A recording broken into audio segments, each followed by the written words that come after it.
Hi, everyone. Thanks for joining the webinar hosted by Diversity Collective Lanka. Thanks for being here today to celebrate Global Inclusion Month.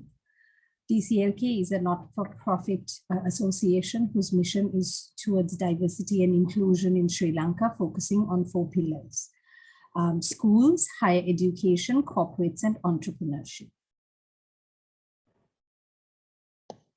This event is one of many initiatives of DCLK corporate pillar to bring this conversation of inclusion with companies into the forefront and make this the foundation which will pave the way for diversity, equity, and inclusion.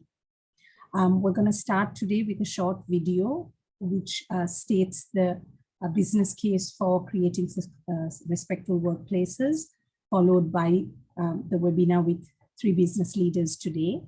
And then we will also talk about potential solutions available for companies.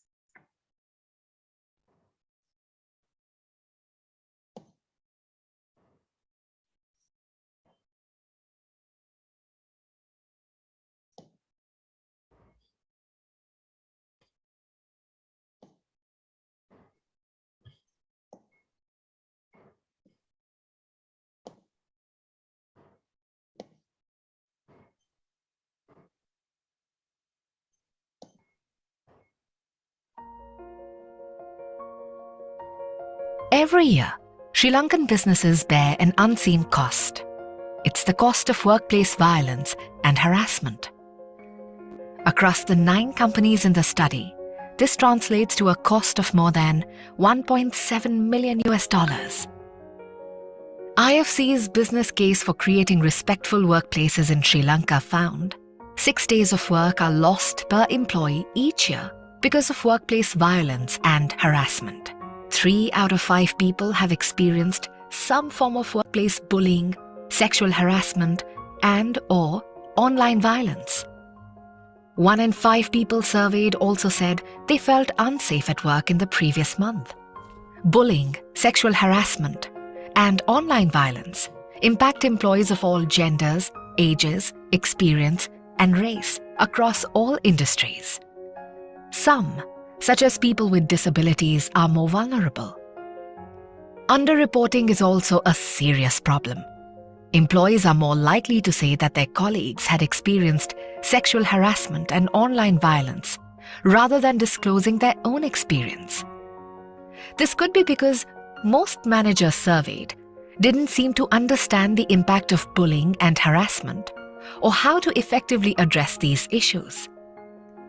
Workplace violence and harassment is pervasive, systemic, and costly.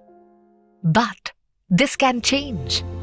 Your business can be the catalyst, taking a strong stance to create a respectful workplace. Your business can introduce policies and best practices that support survivors and hold perpetrators of bullying and harassment accountable. Train contact teams that improve employees' well-being and safety at work.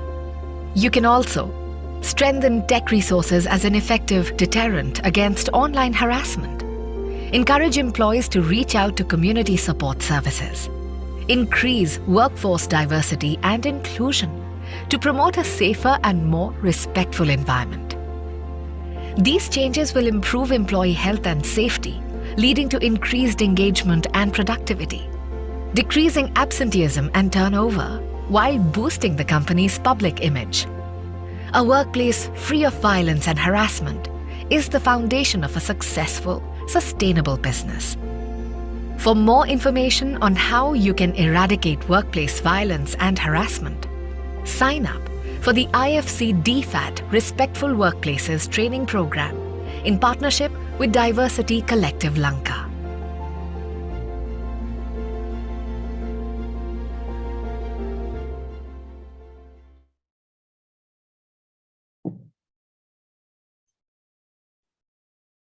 Thank you all for joining. I'm going to hand over to Ruchini for the webinar. Let me just spotlight them.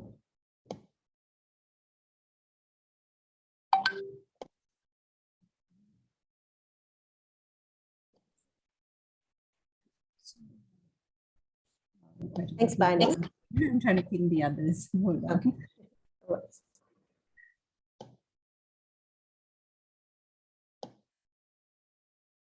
Oops, no, it changed. It's moving faster than I wanted to know.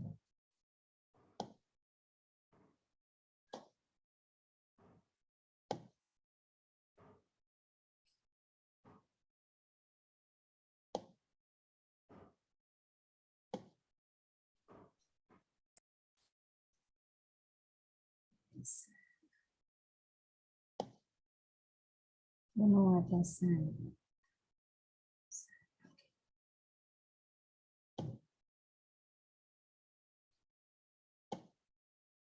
Right, over to you, Ruchini. Okay. Thanks, Barney. So good afternoon, everyone. So as we all just witnessed, the results from the IFC study in Sri Lanka, it highlighted a lot of data, which was a eye-opener for me personally. Right? Because sometimes we think that the absence of something being reported means that there's no problem. However, the stats shared by IFC proves that there's an issue that we need to talk about and we need to do something about it. Right? So today we have three industry leaders representing three different companies, different industries to discuss about this business case for creating a respectful workplace. So let me first introduce the panel to you. So first we have Aruni Gunathilaka. So Aruni is a financial services expert and is currently the chairman of Hatton National Bank, or HNB. She has over 25 years experience in regional financial markets. She has held leadership positions in local as well as international banks. So we have Aruni speaking to us today. So let me move on to introduce Dr. Samita Pereira. So Dr. Samita Pereira is currently the director or CEO at Ceylon Biscuits Private Limited. He has over 30 years of experience in many companies, such as Singer Industries, Coca-Cola Beverages, Caltex Lubricants, and British American Tobacco, CTC. And Dr. Samita has a PhD from Management Science University of Malaysia. And of course, his qualifications are not limited to one area, but it covers management accounting, marketing, industrial engineering, as well as business psychology. So moving on to introduce our third panelist for the evening, we have Sampath Trimavithana. Sampath is currently the director and head of HR at Virtusa, Sri Lanka. He has over 20 plus years of experience in diverse domains. He is a general council member of SLASCOM and also the director of ICT Skill Council. And he's also an international trainer. So I would like to welcome all of the three panelists today, and I'm pleased to be here with such a distinguished panel. Sorry. All right. So do we have the videos on of our panelists? Because I'm going to start with the questions now without wasting any other time. All right. So I would like to direct my first question at Dr. Samita. Right? So my question is, so if we looked at the data, the business case for creating a respectful workplace, right? The survey shows a minimum loss of 1.7 million USD annually. Right? So clearly this is significant. So my question to you is, how do you think you can use these stats to encourage your leadership to take the first steps towards moving towards an inclusive culture? Good evening. Thanks, Ruchini, for DSL also for inviting me here. And the question that what you're asking is like, how does this 1.7 billion US dollars impact could really derive for a business due to this lack of respectful environment in a business, right? And so I like to take this question in twofold. Like, first try to clarify and agree whether this actually could happen, this kind of a loss for the business. And second, I'll take it how we as business leaders could use this kind of data and research to ignite our leaderships and do the right thing for the people and to the business. Yeah. So all of us know we are in a very much kind of a VUCA environment where that a lot of changes are happening in the environment, and so internally, externally. So let's think of ourselves. Look here, why do we really employ an individual? Could be male or female in a different level of hierarchy. So when you recruit an employee, I call this as employee, then you have the both genders in it and could be different levels. And so why do we recruit them? And we recruit them, or we take them into the partner as our business to do a job role. And so we have a business strategy, and then you need to have execution. So in the execution, as a part of execution pillar, the people component comes in here. So of course you have the other pillars which need to for the right business executions, which we'll talk later on that. So let's take the people part of it. So they've been recruited for a particular purpose, like you could recruit for a finance assistant, could be marketing, or could be HR, or could be supply chain, or whatever profession that you are bringing in. You bring an individual or professional for a particular purpose, which you need to execute your strategy and make your customers happy. Yeah, so that's a link that you have it. So when you see like a person in a role, obviously that we look for their technical competencies, your leadership competencies, and the behavior competencies for the particular person to individual to perform that role. And so how does this respectful environment getting in?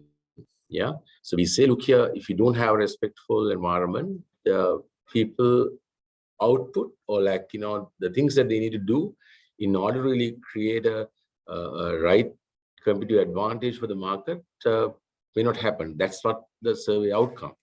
So when you really put theoretical perspective on here, so you can have an individual can have right competencies. He may be a good finance background guy. He could be a good marketer. He could be a good supply chain professional. But how does this environment gets in here? So all of us know, like a person to perform in an optimized manner, like for his fullest potential, he need to have the right environment. And then in a bigger term, we call this as a culture, like to get in there. So this kind of a mental disturbance and could really undermine his performance to the optimum level. So I'll take one theoretical perspective here.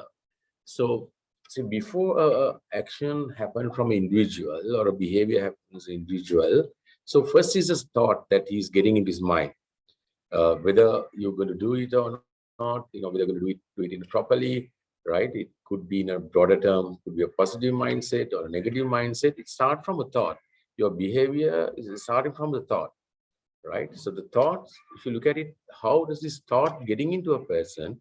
So it's the five senses you finally getting in. What you see, what you hear, what you feel, and what you experience will really create a thought for a person to start his behavior or action. So when you see the respectfulness comes into play, where that you will be able to really create the right thought process of the individual. And example, like if your boss is harassing you, right? If your peers are not really recognizing you, or if you're really getting to a kind of a harassment in terms of discrimination, in terms of not recognizing let's say in a minor manner, right? So all these things will disturb the thought process of the individual, and obviously that thought process will really change the mindset that his ability to really perform. You may be a competent guy, but for you to create action in you need to have the right thought. Yeah, and for that, the environment that you're creating here is important, right? Let's take one role. Let's say a receptionist, and or like your public relations officer that who's responsible for really bringing or like greeting your customers and getting the first contact for your business. Yeah, so let's say if she or he is not with the right mindset, obviously that his actions cannot be really be what we really want to do, right? And we can see go into organizations, some organizations, or like the plus and minuses. If you look at the both side, we can see that, we can feel it. This organization is a better culture, people have been better treated, and they have been working with the right passion. So all this they are not really created their behavior, like they come from their own, right? So the process, like most of or the organization actually they treat the actions like, treat the action, you do behave well or do not behave well, and you bring policy and say, look here, you have to behave like this, right?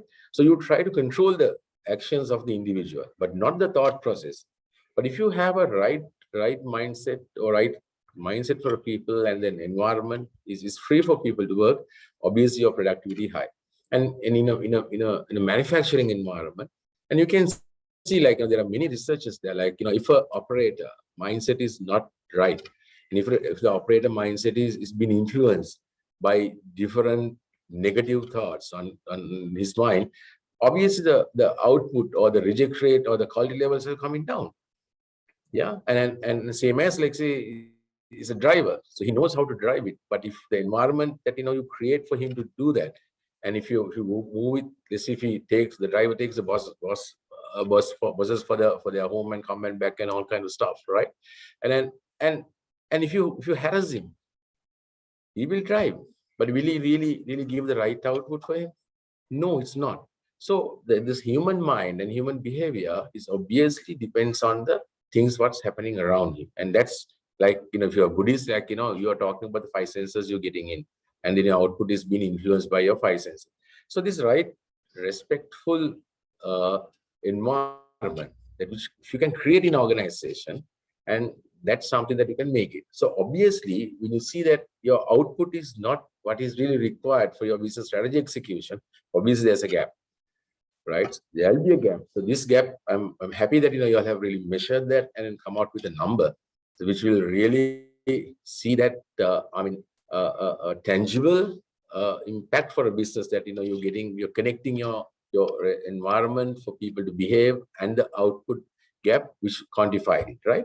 So it's a kind of a organization mindset that you need to create on here. So sometimes you think, look here, when you get an employee here, like for a legal contract, and they will work, it's not. And you're talking about psychological contract. People join the organization with expectations, and with expectation of better culture, better environment to work, better career progression, and better look after feeling, right? And then so this psychological contract, most of us are really forgetting the fact. So we think, look here, we are given a contract, therefore they have to work. We have a description to work, and we are moving on, right? So I think my first point is this outcome is practically could happen. It's happening. And then with my experience of last 30 years, can see like, this not having the right environment, not treating the people well, definitely will impact your bottom line. That's proven. So the next question is, the second part of my answer here is like, how are you going to use this now? Yeah. So we as leaders, do you really want to see that our employees perform up to maximum level? Or do you want to see them that they are happy in both the workplace and then out of the workplace? So the question of the leadership there, question of when you go up in your ladder, and when you become that from self-managed to managing others, managing supervisors, managing managers and entrepreneurs, right? And then your responsibility is really to ensure that you create the environment for people to work. That's part of I think the UN sustainability goals as well. You create an environment for people to work. So it's a responsibility for all of us today, that with this changing world, changes what's happening in a kind of a VUCA environment, and you have to have a very much agile workforce. And what's happening yesterday, and what's happened yesterday, and what's happening today, and what's going to happen tomorrow is three different dimensions. And then therefore, if your people are not agile or synchronized with what exactly that you want to do for this business based on the requirement that getting in changing, and then you can't be competitive. Your competitive advantage is going to be really very temporary, to be honest, today in this world, right? And what you can be a really market leader yesterday, but today not be. Tomorrow it could be a different person. So how do you get your people aligned or agile? And this kind of a mindset and truthful, trusty mindset will create your business agility and also competitive advantage, also like which others can't compete on. So sometimes you think that bringing a policy, having a harassment policy, having a kind of a discrimination policy, having ombudsman, having a whistleblowing process will really help people to work better. It's not. It's a mindset. It's an organization mindset. How do you create the trust between the leaders and your colleagues around and among the colleagues and with the business as a psychological contract? Like, we're going to protect this organization in a difficult environment, and we're going to support them. We're going to support this initiative. So that's the kind of mindset you need to have, right? So the question is now, why this is happening now? If all of us know this will really help organization to grow, people to be happy, and make organizations sustainable. Why it's happening there? I think this is where I think DCL can come into play. Like, bring some real interventions, right, to understand the issues and help people to really build up their competencies, interpersonal relationships, right? And then show them this is what's happening, and be a kind of independent body to really see this is what's happening. Yeah, sometimes you bias, sometimes you feel, look here, when you do a survey internally, like, you tend to say, look here, I'm going to do a survey internally and see what's happening, but you are not getting the right picture there. So getting a third party will really help to really be an unbiased kind of opinion can be bring in there. So is beyond words, like, leadership has to be really understood and more a supportive role than a directive role. Like, collective, today you're talking about a collective objectives, right? Structures are diminishing now. So you're looking at organizations as now more projects to really do what is right for the moment. Yeah. So it's something that you can use it. And so where that I think you look at it beyond these policies and, kind of a, like, say, like, work well, if you not work well, these are the punishments. It's not going to work. It's not going to work in this kind of environment. So it's a self-driven, value-driven, centered organization. So of course, your leadership has to be really walk the talk. Otherwise, you can't build this culture, this kind of a culture in organization. But it's just something that you can use it, but it can be ignite, and I can measure it now and see how best that we can do it. So that's my view on your first question. Okay. Thank you, Dr. Samita. That was very insightful. And thank you for breaking it down. So I think it's clear for the audience as well. Thank you so much. So now I'm going to move to you, Sampath. So you're from the IT industry, right? So we all noticed that in the IFC study, there was one part saying that sexual harassment and online violence or harassment seem to be the most underrated forms of workplace violence. Right. So being in the tech industry, Sampath, do you agree that online violence or online harassment is increasingly becoming an issue? And why do you think so? Okay, am I audible, Ruchini? Yes, you are. Okay. So again, first of all, thanks so much for inviting me for this session. And I think it's a very timely topic that we're discussing. So yeah, so your question about online harassment, right? So the short answer, do you agree that it is in the rise? The short answer is yes. I think the fairly long answer would be why, right? So if I, take a step back and let's not talk about the online, but let's discuss about in general. I mean, we were talking about workplace harassment or generally harassment for decades and ages, right? So at least a 20+ career that I have been, working every company used to talk about, bullying, victimizing, harassment, physical, mental, all this stuff. And the type of methods that's being used, right? So it could be physical or verbal or increasingly, even for some extent social, right? So we have heard about these villages, those days used to do this Kalapatra or something. That's also a kind of a harassment mechanism that they used. But now what has happened is, increasingly the population is adapting into digital tools. So we're in a digital era. So you heard about this, the academic, theory about adoption, right? So you have your early majority and late majority and laggards kind of. So you can see increasingly, and as Samita mentioned, after the pandemic, even the ones who were like, not very much privy with these digital tools are now entering into these platforms, right? And not only workplaces, but it's mostly now virtual workplaces, and everyone is on a virtual platform. So now what has happened is the previous methods that we have used, now we have now moving to a, more digital tools being used to do this same thing, right? So there's a kind of a completely new set of like jargon also have now come up with this subject. Like for an example, like privacy violations, identity theft, cyberbullying. Then of course, cyber stalking, sexting, hate speech, like that. You will see, you get to hear these set of words or these jargon being used with regard to it, right? But then again, if you look at whether it is online or not, all right, you look at the foundation. What's the fundamental thing, right? It's about your values, right? So it's about, am I going to harm someone, or I'm going to do undue pressure, or am I intimidating somebody? So where does it come from? Where does it stem from? Still humans, right? That's your foundation. That's your value, right? That's why it's extremely important, that we develop that the value system, right? So here I would say, Ruchini, there is a huge gap in education and awareness, right? I mean, I'm glad that you just mentioned that you are organizing, a few workshops and programs like that as well, because now see, there are multi-generations.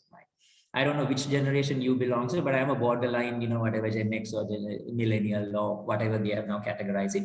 So where do you get your values from? Mostly from your family, right? That's through parenting.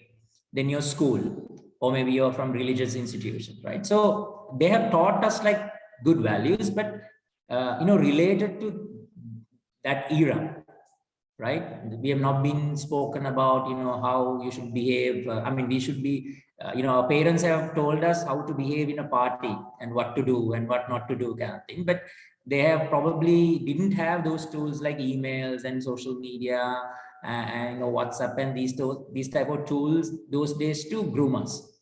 Similarly, the schools, right? Similarly, probably these traditional institutions, right? And so that's one part of it. So there's a generation who has not probably known about these things, but they have been introduced into these tools. That's number one. Number two is you have this, Gen Z kind of, you can call it whatever generations, they are basically born with these tools.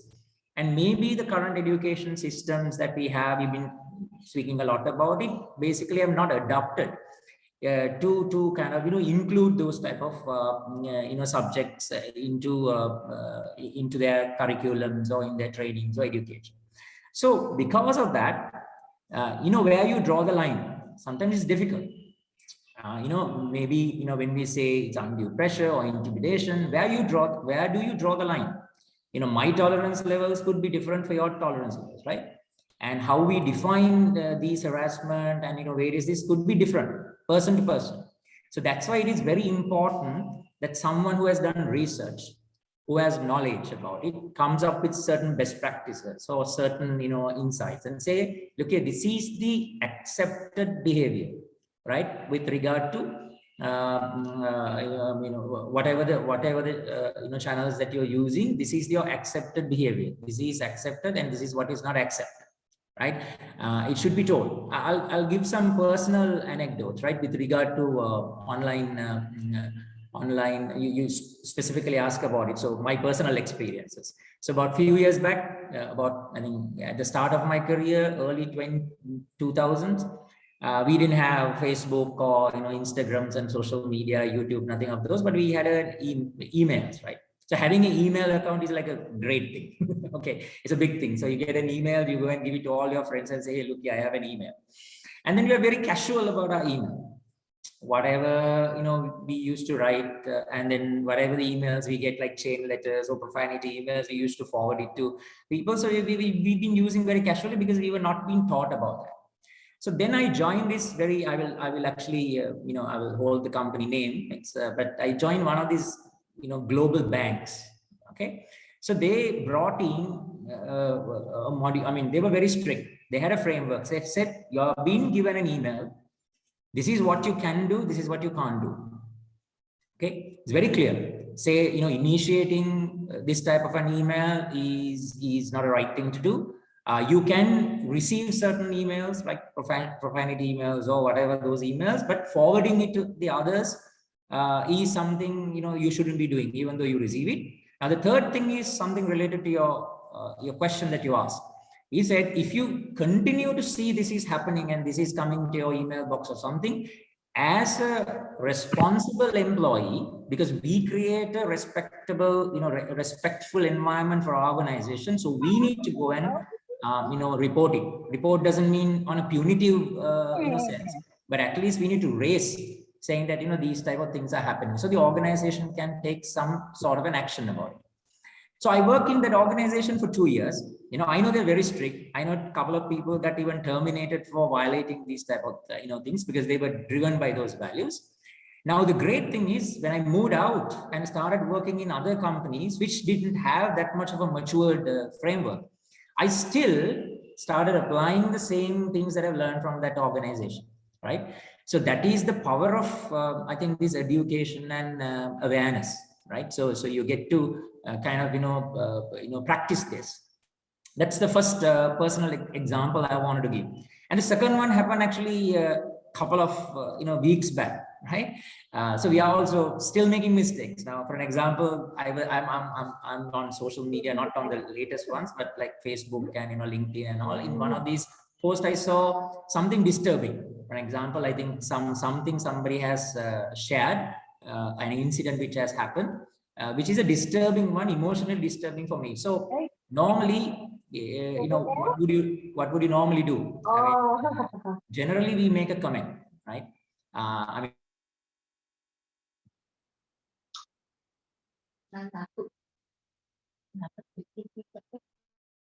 mean, for an example, I think these type of people should be hanged.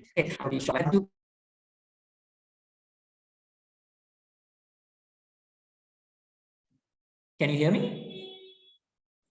There was an interruption, Sam, but I think yeah, okay. I don't know where you lost me. So I was just sharing with you. Sometimes we make certain comments, okay, and when we comment, I saw the AI, whatever the AI tool which is working in that social media, kind of prompting you and sharing with you, saying, look here, using these kind of words could violate our community guidelines or something like that. Now that's feedback, right? Not always that you should get feedback from a person. Sometimes you may be able to get a feedback from your AI, right? So then now I know, okay, according to these community guidelines, this is something that I shouldn't be using. Okay, this is the guidelines that I should kind of follow in these type of platforms, right? So those are two examples I wanted to share with you. So how important it is for everyone to know, what are these, methods and, where you draw the line, and also in case it is happening in the organization, what type of actions that we can take, and what are the methods that we can, as you said, report, right? And collectively to make that workspace, which Samita, also mentioned that that the work environment, right? It's a collective effort. So so that is what I had to share, Ruchini. I hope I've answered your question. Yes, Sampath, thank you. And thank you for sharing your personal experience as well. I think we can relate to that. I remembered how we used to forward emails, without even thinking of exposing the email addresses of others and all. That's a different point, but yeah, thank you. All right, so moving on, Aruni, I have this question for you. So we saw in the video that workplace violence and harassment affects all genders and ages. Right? So you've been in the banking industry, and you are in the banking industry. So the banking industry is one of the industries with better female representation. Right? So in your opinion, do you think that has created a better workplace with less bullying and harassment? I mean, what are your thoughts on how we can, look at this? How we can create a respectful workplace in a scenario like that? Yeah, okay. So firstly, thank you very much for inviting me. And I want to thank the diversity the collective for all the good work that you're doing. So let me start that off by saying, yes, you're correct. Banking industries certainly has more women, especially at middle and senior management level as well. So always when you have more diversity, I think that's a positive, and that sort of promotes more equality, more understanding of different types of people. If you have more women, then of course you understand more about women. So in that sense, I think the banking industry is doing quite well.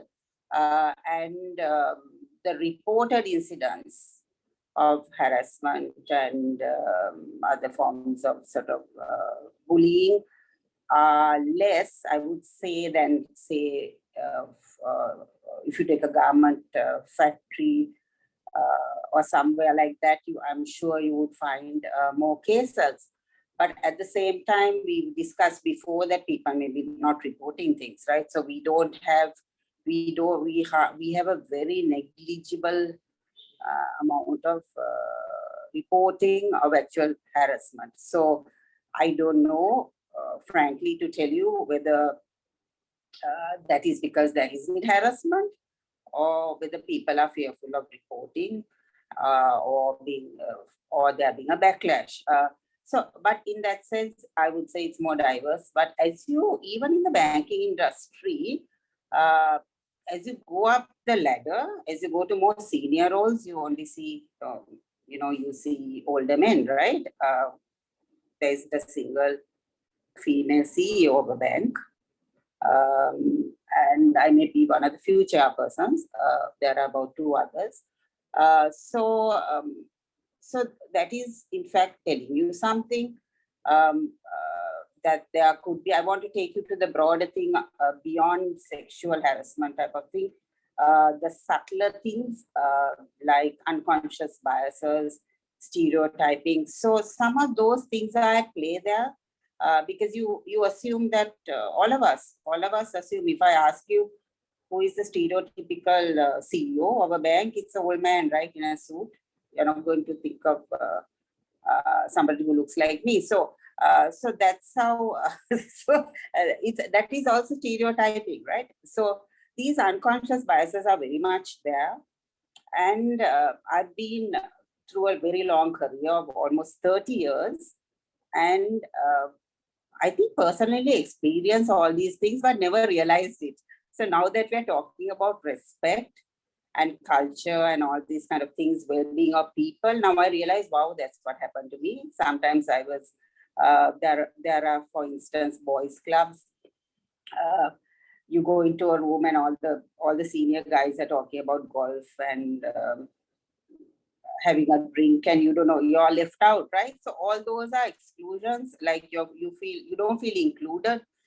So these are all subtle things that bring your motivation down. So I think there are a lot of subtle things. So if you talk about, let's get back to the word respect. So respectful workplaces. Respect, I think, is about a feeling you create in another person. So that feeling can be created in so many ways.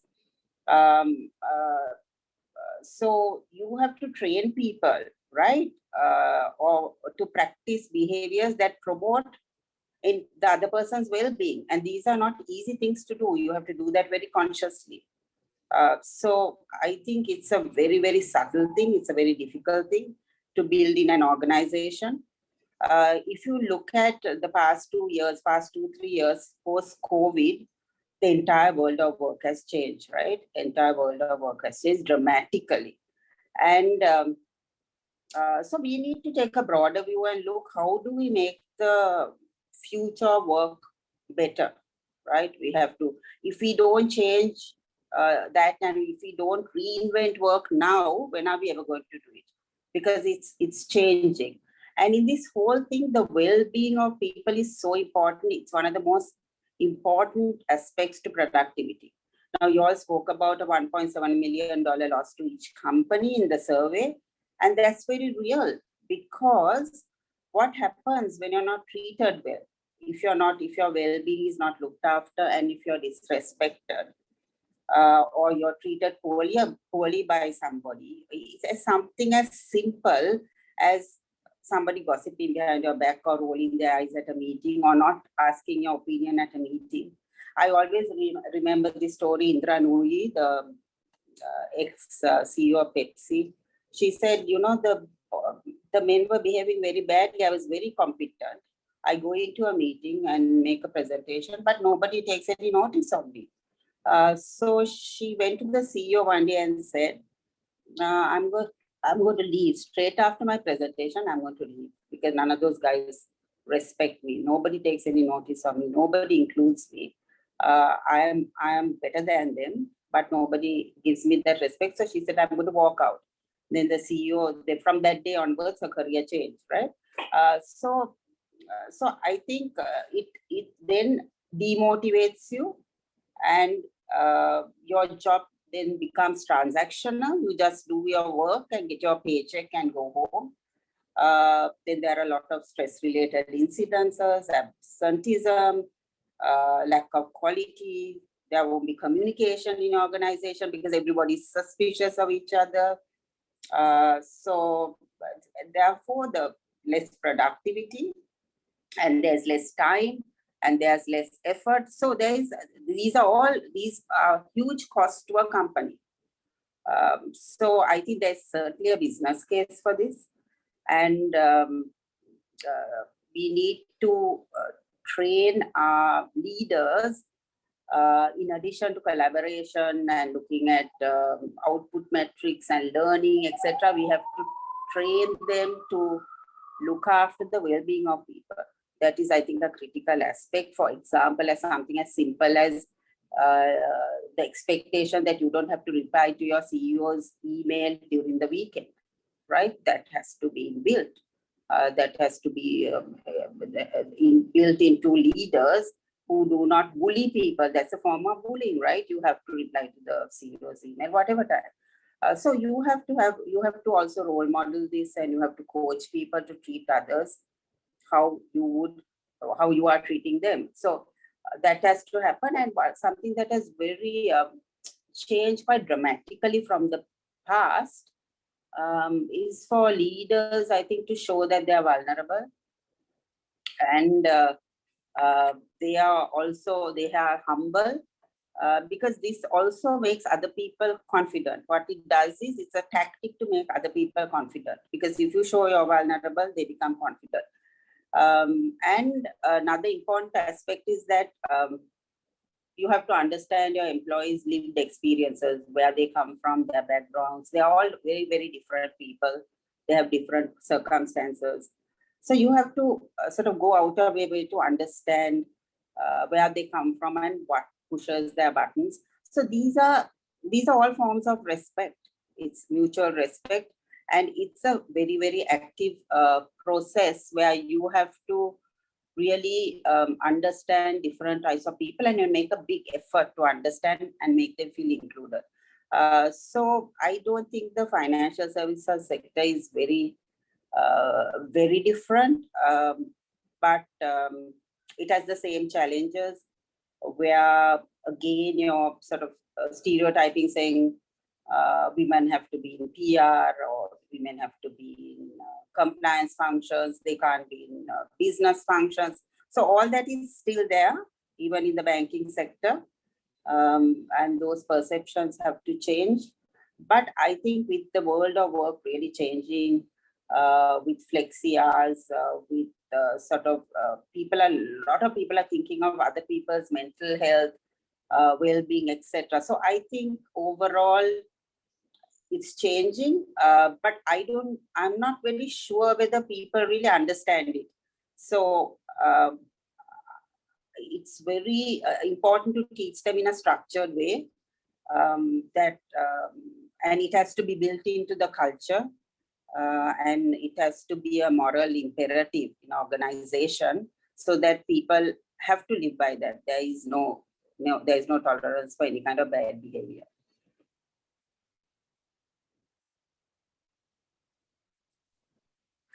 Thanks, sir. Okay. So any other comments you want to add, Arun? Yeah, so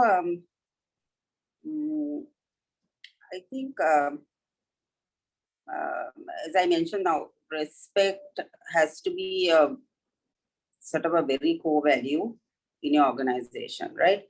And this has to be clearly understood. It has to be understood, because if you ask people what is respect, they give you different answers, right? It can mean tolerance, where you just tolerate people. So it has to be understood. It has to be articulated, and it has to be internalized to the organization and acted upon by all the employees, right? So that has to be taught, and that training has to be there. And every decision you take in the organization has to be built into these core values of the organization. So to guide every decision you make, for instance, if you practice inclusion and respect, right? Inclusion and respect go together. So if you practice inclusion, then you have to consciously look at your committees, your meetings you have. Do you have diverse people? Or do you have different types of people? Do you include everybody, the quiet person, the forward person? Do you include? So these are conscious things you have to do in organization, right? So do you, then diversity is the number, right? You get enough of women in, or you get enough of different people in. That is diversity. But inclusion is respect. Inclusion is, do you accept all those people equally? Because you have to do sort of a climate assessment of your organization and see, are only certain people getting promoted? Are only certain type of people getting hired, for instance, from the same school, right? It can be from your school or the CEO school, who all the people you find that they have been hired from that same school. It's not even a bias. It's because you understand those people better because they are like you.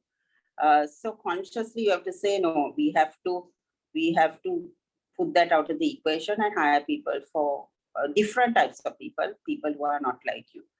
And then thirdly, you have to make people accountable, as one of our previous speakers said. You have all these policies.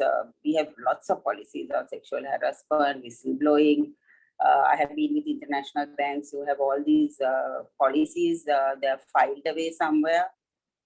But you have to actually make those effective, and you have to make people accountable, and you have to make people feel at ease to come forward and not have a backlash. So these are the things that I think we have to be very practical, because the theory is there, but I think it's it's very important to get all these values and these thought processes and this training entrenched in an organization, if we are to actually make it a core value of an organization. Sort of respect and trust, and understanding diversity, and practicing inclusion. All that can only happen by sort of training your leaders and telling them this is very important, because it makes makes financial sense. Ultimately, it costs you money if you don't do it. Yes. Thanks, Aruni. So I will summarize what we discussed, like what all the panelists discussed so far, to summarize those who joined late as well. So we showed the IFC video with all the findings. So the stats were alarming, because it's showed that 1.7 million USD is the cost, or the loss that each company has to take on every year because of this violence and harassment. Right. So the first step would be to really understand that there is a issue, and then to figure out what you do about it. Right. So it comes as part of the culture of the organization, where you create a respectful environment so that employees do not fear to come forward and report when there are issues. And when I say reporting issues, it's not only the victims or the people who have been affected by it, but the bystanders also. So we call it bystander intervention. So how can we create a culture where people come forward, they highlight when there are issues like this, and also, what do we do about it is the main question that we all have, and we've discussed it partly. But the good thing is, there is a solution. So DCLK, has worked with IFC to come up with a training program. So, I will pass this on to Barney to share with you what DCLK can do, or how DCLK can help your organizations find solutions to these issues we've discussed today. So I would like to thank all the panelists once again. I know you are all very busy. Thank you for taking the time to come here and share your thoughts and share your experiences with us. So Barney, over to you. Thank you, Ruchini. And you're right. And thank you, Aruni, Samita, and Sam, for highlighting that the need is there, and there is ways to overcome this, but it has to be intentional training. So what we at DCLK are doing, and we're happy to have learned from and collaborated with IFC to actually come up with a potential solution that corporates can utilize.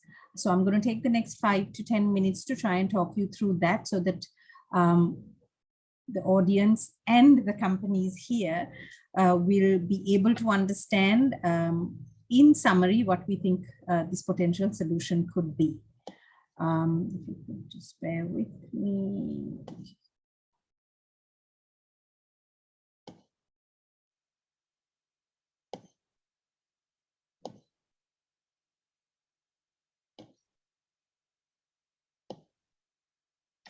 Okay, so what you see here is we did say we were launching a solution and a program today. That is what we have shown here on the 20th and 27th of October, which is a 10-hour training program. The first one we are doing face-to-face is actually about a possible solution that companies can use. This Respectful Workplaces training program covers 6 aspects. If I may take 5 minutes to try and summarize what it covers effective systems to manage risks of violence and harassment. And this kind of speaks to what I think all 3 panelists spoke about. You can have policies, you can have all those documents, but if you don't have the right intentions and you don't make it a living, breathing form of culture in the company, the documents really don't mean much. So this program kind of speaks to the whole the spectrum of what it is and what needs to happen to influence the company. So this program for focal point training is very much trying to get the right people in each company involved, which is heads of HR, business leaders, business sponsors, because you do need to start the conversation with people who can influence and make a decision. It also focuses a lot on supporting affected workers. So what we mean by that is when you do have the policy or the framework in place in a company, that kind of shows you what to do. You're creating the environment where people are comfortable enough to step up if there are issues. How do we support the affected workers? Ruchini talked about it, as well as Aruni talked about it. We do need to find ethical and fair ways of reporting it. We cannot be naive to think that just because it is not reported in a workplace that it doesn't exist, because we all clearly know it exists in our communities. So what we see in our workplaces is very much what we have in our communities and in kind of the national space. So what this program is focusing on is to try and address some of those things in a manner that is non-confrontational, but intentional and effective. Conducting investigations is another big area, because once you hear about an issue that has happened, how do you resolve it? What do you do next? Deciding on appropriate action. That's another really important item to think about, because there are a range of harassments, bullying, sexual harassment. There were examples given by panelists also. So you do need to be able to take appropriate action. You have to be able to take remedial action wherever possible. If some might not be just remedial, you do have to take punitive action also. Then Ruchini spoke about the bystander intervention, the active bystander, which is very much looking at all of our employees in our companies as people who will be part of the custodians or ambassadors to help create the right culture. Don't leave it just with HR or just the leaders. There are actions and activities and awareness raising that we can do in a company so that we all become part of the solution and not part of the problem. So all of this is covered in this 10-hour training program, which is in 2 days. I've put in the link for companies who want to sign up for it. And one other point I'd like to show is here there are 6 trainers that have been certified by IFC for this Creating Respectful Workplaces training. Here again, what we're proud of is this DCLK member group who have volunteered and gone through the training and got certified, come from a range of different backgrounds, because we do realize it is that diversity that will actually bring the most impact and the most effectiveness for this training also.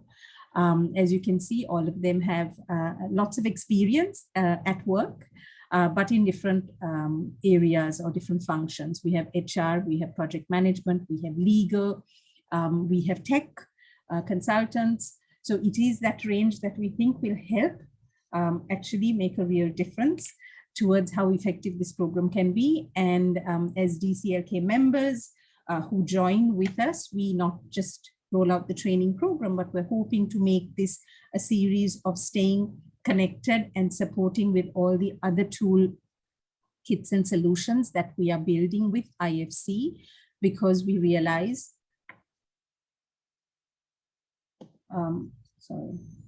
we realize that it is, it takes more than just one training program or one set of actions to actually create a culture and sustain the culture. So thank you very much for joining us. Thank you, Ruchini, for moderating the program. Thank you, panelists, for taking the time and joining with us. And I think we're just over time, just coming to time. And I'm going to pause here in case anyone has any questions.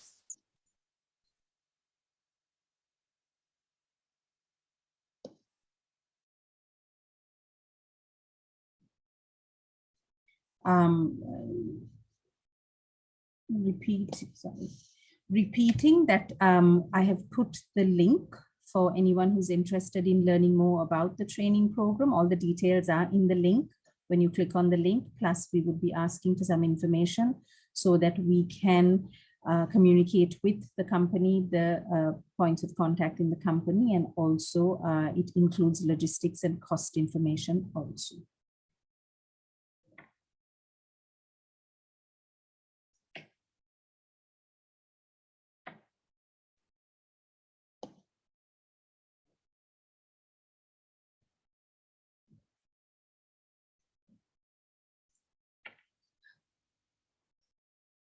So if there are no questions, I think we can close this. We're right bang on time. It's 5 o'clock. Thank you again, Aruni, Samita, and Sam, for joining the panel and sharing your views and your thoughts. Ruchini, thank you so much for moderating it and bringing all of these ideas together. This, I think, gels well with all the training and the learning that we have had over the last month and a half. And we look forward to seeing all of you or some of you at the next training sessions that we're planning in October. And we hope to do the same in November also. Thank you and have a good evening. Thank you. Thank you. Have a great weekend. Thank you. Thanks, bye.